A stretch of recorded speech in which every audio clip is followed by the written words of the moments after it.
uma palavra de Deus para ela, ela levanta, ela aviva, ela anima, ela se motiva a fazer aquilo que Deus está direcionando, a vontade de Deus, aquilo que Deus está mostrando ela fazer. Então exortar é motivar. Use esse dom em motivar. O que reparte, faça com liberalidade. O que preside, com cuidado. O que exercita misericórdia, com alegria. Amém? Então, Paulo está trazendo uma direção para nós, e essa direção nos faz entender algumas coisas, porque essa direção define os dons espirituais para nós. A gente começa a ter uma definição. Veja que estava até aí, eu esqueci de colocar. E essa tradução é bem interessante, porque ela está numa tradução melhor. Mas veja que nós, através dessa compreensão da palavra, podemos definir os dons espirituais. A primeira coisa que a gente precisa saber é que os dons espirituais, eles são ensinados por Paulo. Paulo ensina isso nas suas cartas, Coríntios, Romanos, e nos seus escritos, Paulo está sempre falando dos dons espirituais e a maneira deles serem usados no meio da igreja. A fonte dos dons espirituais é o Espírito Santo, já falamos aqui no início. Os dons espirituais não são habilidades naturais, não são capacidades, você não nasce com isso, amém? Não existem dons espirituais mais importantes ou menos importantes. É bom saber isso também, porque às vezes, e era o problema da igreja de Corinto, todo mundo queria ficar na labacheia, todo mundo queria o reteté na igreja de Corinto, todo mundo era meio parente de Leila lá, né? Amém? Todo mundo queria o negócio.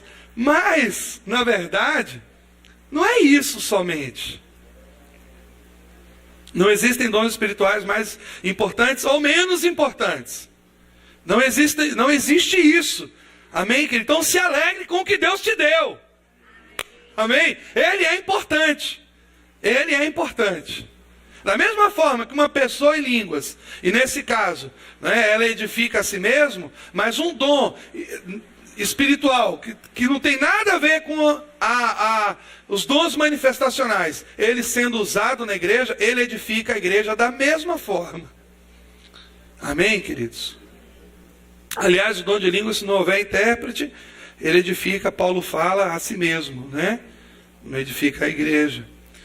Então os dons espirituais visam a beneficiar a igreja, não é para o meu próprio benefício, não é para a minha própria satisfação, mas para a glória de Deus. Então, os dons espirituais, eles são concedidos por Deus para beneficiar outras pessoas. A gente precisa ter isso muito claro no nosso coração, porque se nós não tivermos isso muito claro no nosso coração, começa as práticas, começa o entendimento errado, leva a uma prática errada. Eu sempre digo isso, uma prática de fé errada leva a um céu errado. Igual o sujeito, né? Diz que a esposa... A esposa perdeu o marido e recebeu um e-mail errado com o sujeito que tinha o mesmo nome. Disse: bem, já cheguei. E aqui é quente, viu? Pense num lugar quente. Olha, a mulher se assustou, né? Então, uma prática de fé errada pode levar a um céu errado. Nós não podemos praticar os dons de qualquer jeito. Agora também não podemos rejeitá-los. Você tem dom, querido. Você tem dom, querida. Coloca isso em prática. Busca saber de Deus o que Ele fala do seu dom. Busca entender isso.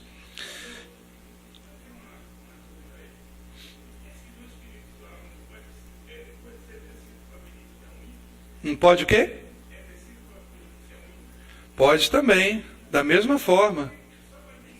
Não, o ímpio também. O dom, aliás, na verdade, se você for ver os dons espirituais, de uma forma geral, do membro da igreja, do crente em si? Boa pergunta, meu irmão. Foi muito bom que você... Talvez a sua dúvida era de muitas aqui hoje também. Mas um dom espiritual, quando Deus dá um dom espiritual a uma pessoa, Ele dá esse dom espiritual para servir a igreja, para a edificação da igreja, mas também para gerar conversão nas pessoas do mundo. Amém, amados? Aliás, Jorge, foi muito bom você ter colocado isso, porque... E eu nem estou tratando isso aqui, mas eu posso fazer uma parte. Quando uma pessoa entra aqui nessa reunião, ou você na sua casa, exercita o seu dom espiritual para abençoar uma pessoa que você nem conhece, né? Eu lembro de uma história de uma senhora que ela se aposentou, e ela tinha o dom da misericórdia. Ela gostava de ajudar as pessoas. O dom da misericórdia trata exatamente disso, de colocar os seus recursos, os seus bens à disposição das pessoas para ajudar as pessoas. E ela orou a Deus e buscou a Deus o que ela iria fazer para poder ajudar as pessoas. E ela percebeu que descobriu, né, que perto da casa dela havia um grande supermercado, uma grande rede de supermercado. E ela percebeu que algumas pessoas saíam daquele supermercado carregando as compras nos braços e não tinha, né, aquelas coisas todas ali. Senhoras como ela também. E ela começou a orar a Deus e pedir a Deus a maneira pela qual ela ia usar o seu dom para ganhar pessoas para Cristo. E Deus um dia falou com ela que era para ela ficar exatamente ali, na praça daquele supermercado, simplesmente perguntando às pessoas se elas queriam ajuda, se ela podia ajudar. E outras senhoras desciam, então, com aquelas compras pesadas, e ela se oferecia para ajudar. E durante algum tempo, fazendo aquilo, ela começou a tocar no coração das pessoas e ganhar as pessoas para Cristo, simplesmente perguntando se ela poderia ajudar. E ela ajudava as pessoas que não eram da igreja, né? Que não tinha relação com a igreja, nem nada disso. Então, obrigado, meu irmão. Os dons espirituais também são para gerar conversão. Eles servem para edificação da igreja, mas eles também servem para converter, trabalhar no coração das pessoas. Uma pessoa que sabe usar o seu dom espiritual de uma forma sábia, ela toca no coração das pessoas. E foi o que Jesus fez.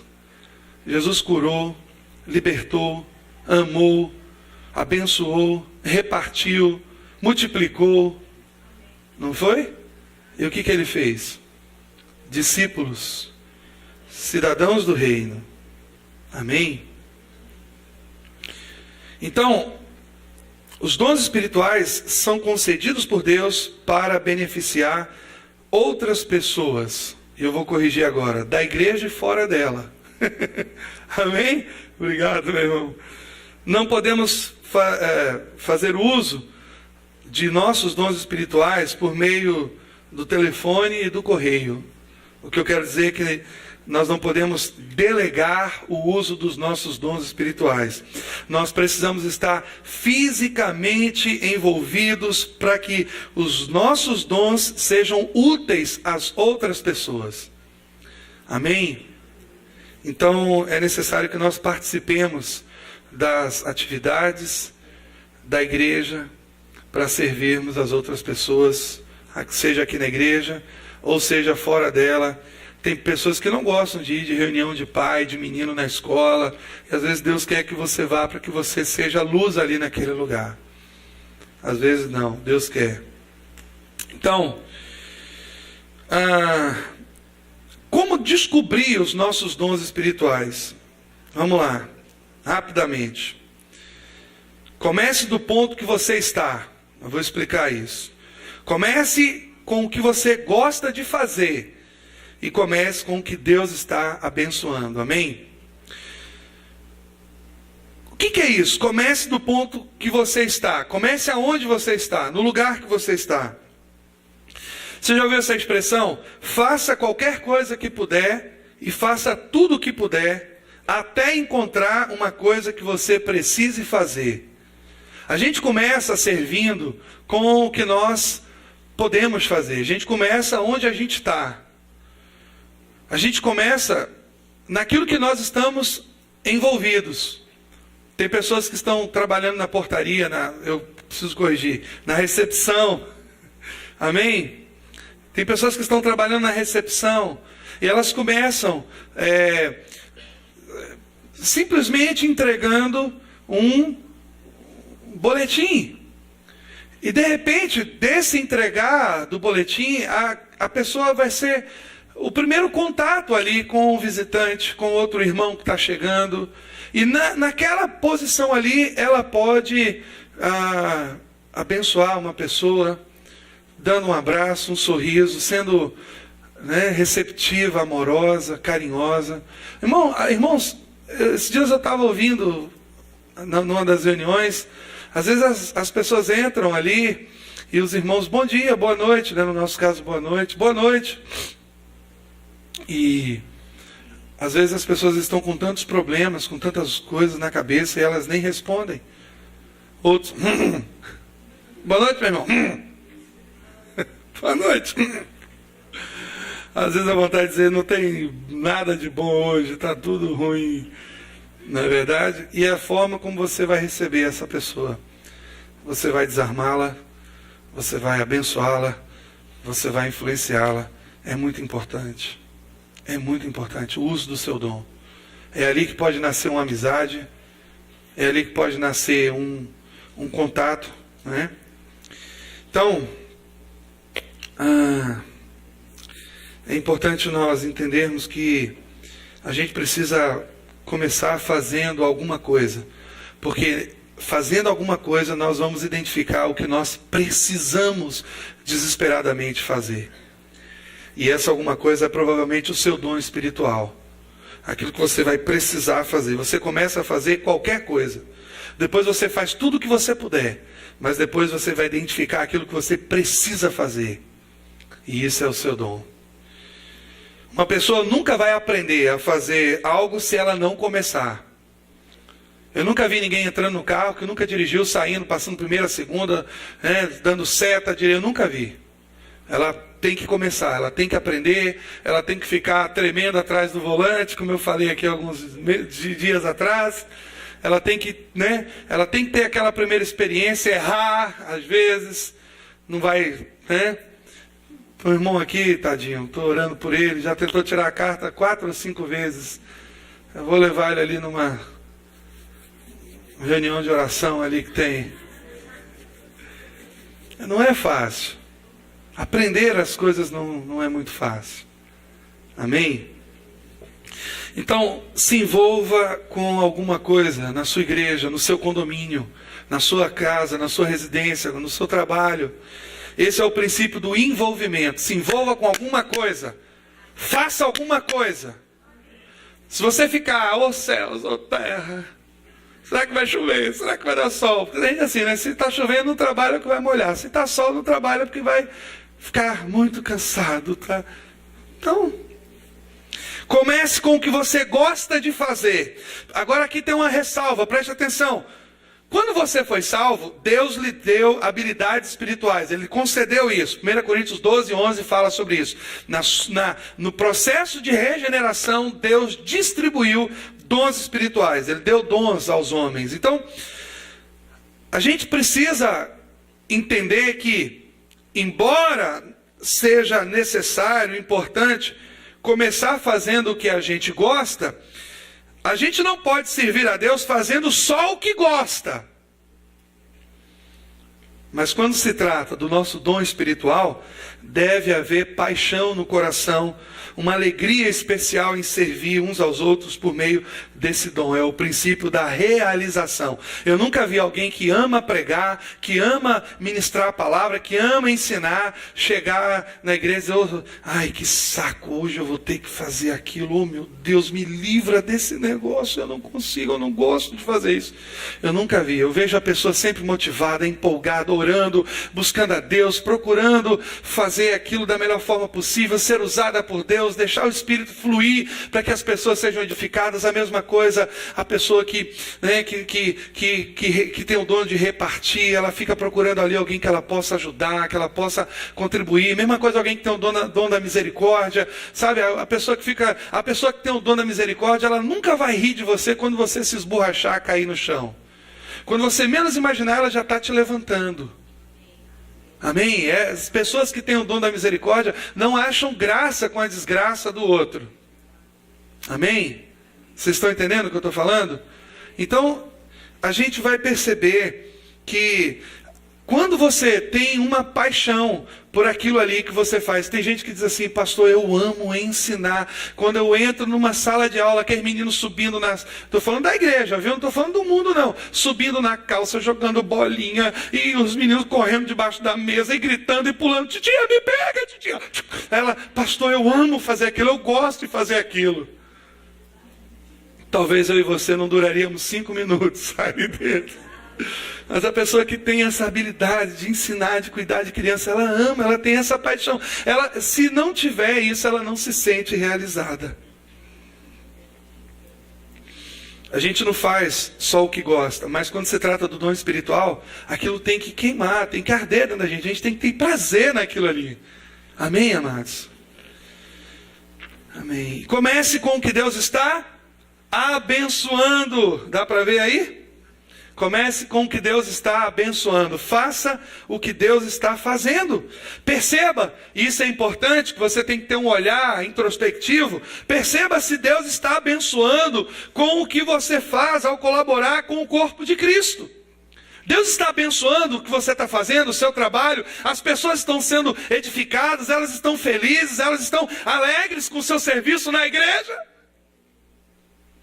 Quando uma pessoa atua no seu dom, ela se sente abençoada ao colocar à disposição de outras pessoas a sua vida. E aí é que está a diferença básica de um dom espiritual e de uma habilidade natural. Na verdade, essa talvez seja a diferença mais básica, porque o dom envolve toda a nossa vida, ao passo que uma habilidade natural pode ser exercida sem doação e sem comprometimento.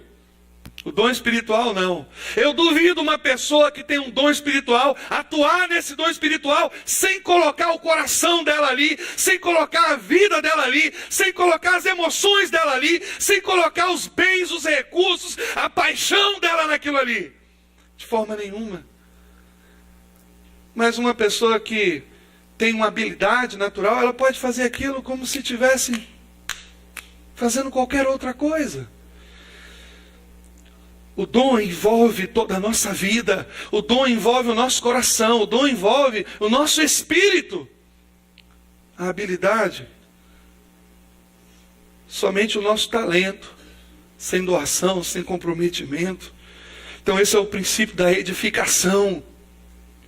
O que cada pessoa precisa fazer é começar. O que nós precisamos fazer é começar. O cabula só vai ser salvo, não é se o pastor Paulo pregar bem, se ele ora muito. O cabula, nós vamos encher esse lugar aqui de jovens que estavam na boca de fumo, que se converteram. Nós vamos tirar as pessoas da zona de prostituição. Nós vamos legalizar casais que estão vivendo, né, na irregularidade. Nós vamos ser usados por Deus para salvar pessoas somente se todos nós sairmos da nossa zona de conforto. Ser cristão, no modelo de Deus, é ter trabalho para o resto da vida. Jesus, eu não sabia que era assim. Me salva, me livra de ser cristão, Jesus. Não. Você já deve ter ouvido um ditado popular que diz: toda caminhada de 1000 quilômetros começa com o primeiro passo. Um cristão pode optar por subir a ladeira do desafio, da disciplina e do crescimento, ou por descer a ladeira do desinteresse, da vida fácil, do egoísmo, da mediocridade. A gente sempre escolhe um ou outro. Deus chamou você para trabalhar. Jesus diz em João 5,17: o meu Pai trabalha até agora e eu trabalho também, e faltou completar, e você vai trabalhar também. Você vai trabalhar também. Ele talvez não tenha colocado isso para não assustar muita gente, mas é a realidade. Amém, amados? Eu acredito que já estou encerrando, que ainda tem um sorteio, né, Márcio? Quais são as qualidades de uma pessoa útil a Deus? Vamos lá? Quais são as qualidades? Vou colocar primeiro essas aqui para a gente ver rapidamente. Quais são as qualidades de uma pessoa útil para Deus? Não é inclinada à embriaguez. Ah, pastor, mas aqui ninguém bebe. Presta atenção no que eu estou falando. Eu estou falando do princípio bíblico.